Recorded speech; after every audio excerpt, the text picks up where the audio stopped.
Alors il faut dire qu'on est là déjà dans le cadre de notre campagne Les vacances pour l'école, parce que nous sommes convaincus aujourd'hui qu'il y a des questions à enjeu, il y a des questions à enjeu qui devraient être discutées pendant les vacances. C'est ça qui pourrait nous permettre d'avoir une année scolaire paisible, mais aussi une année scolaire où on peut être sur les véritables enjeux du secteur de l'éducation et de la formation. Donc nous avons mis en place cette campagne Nos vacances pour l'école dans ce cadre-là.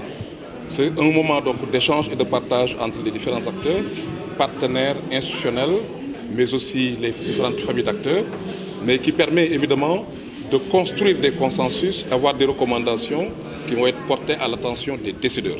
Parce que nous sommes convaincus que le système éducatif qui est suffisamment inefficace, qui ne fait pas de bons résultats malgré les ressources qui sont injectées, nous sommes convaincus que nous avons l'intelligence, nous avons les ressources, nous avons les réflexions nécessaires pour pouvoir évidemment aller dans le sens d'avoir un système éducatif beaucoup de plus de qualité où les apprenants en tout cas vont voir leur performance améliorée. Et donc ça pour nous, il faut juste qu'on arrête d'être dans la réaction, mais qu'on puisse être plus proactif dans la prise en charge de ces aspects-là. Et c'est ça qui justifie cette campagne de vacances pour l'école. Maintenant, c'est une campagne que nous avons démarrée cette année par l'analyse des résultats scolaires. Les résultats du CFE, du BFM comme du baccalauréat. Comme par ailleurs, c'est ça que nous avions fait l'année dernière à l'édition 2018.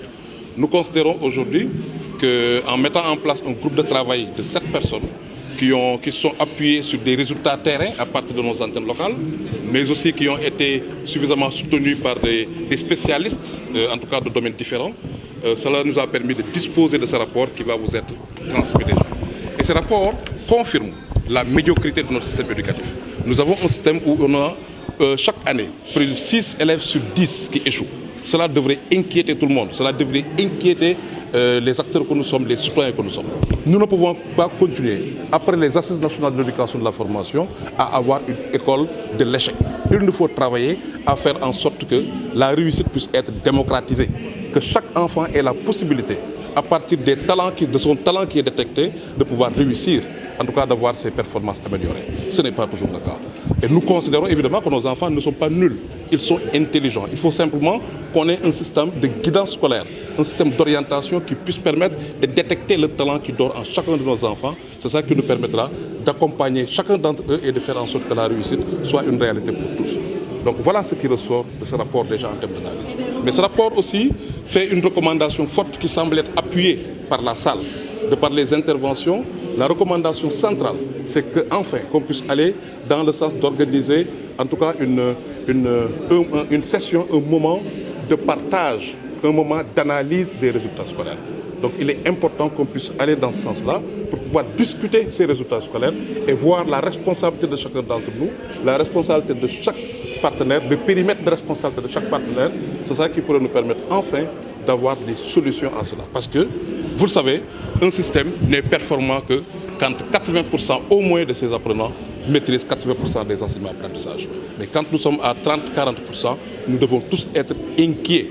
Et nous avons l'impression que cela ne semble pas nous ébranler. D'ailleurs, les Sénégalais, quand ils sont à 50%, on a l'impression qu'ils dansent, qu'ils jubilent.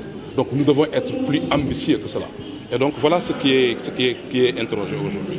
Les facteurs où les déterminants de la qualité ont été indiqués, nous le savons, c'est la question enseignante. C'est une question importante d'adresser cette question enseignante. Avoir des enseignants qui soient bien formés.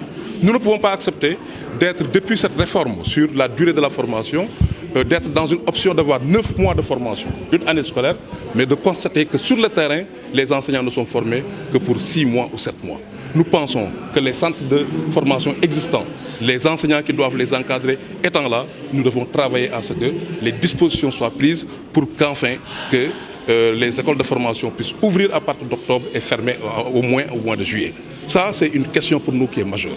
La question de l'encadrement de ces enseignants-là. Un enseignant, c'est quelqu'un qui est toujours en apprentissage. Donc si vous avez un inspecteur pour 300 enseignants, vous ne pouvez pas garantir un accompagnement de chacun d'entre ces enseignants-là. Donc ça, nous pensons aujourd'hui qu'il faut réviser ce ratio inspecteur-enseignant qui devrait être au plan international. La norme, c'est que ce soit un inspecteur pour 50 enseignants. Ce n'est pas le cas au Sénégal. Nous sommes à un inspecteur pour plus de 300 enseignants. Donc leur encadrement ne peut pas être suffisamment garanti. La question enseignante, c'est aussi leur motivation.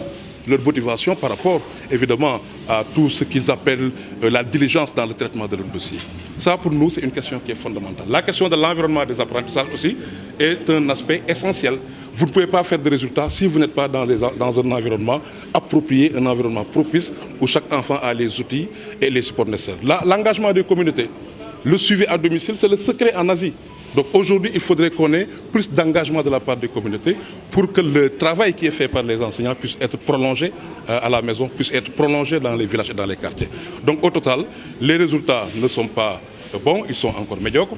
Nous pensons qu'il faut aller dans le sens d'avoir une session nationale d'analyse justement de ces résultats scolaires-là, que nous devons tous nous indigner par rapport à ça, mais nous devons tous prendre des dispositions objectives, des dispositions courageuses qui nous permettent enfin de renverser la barre.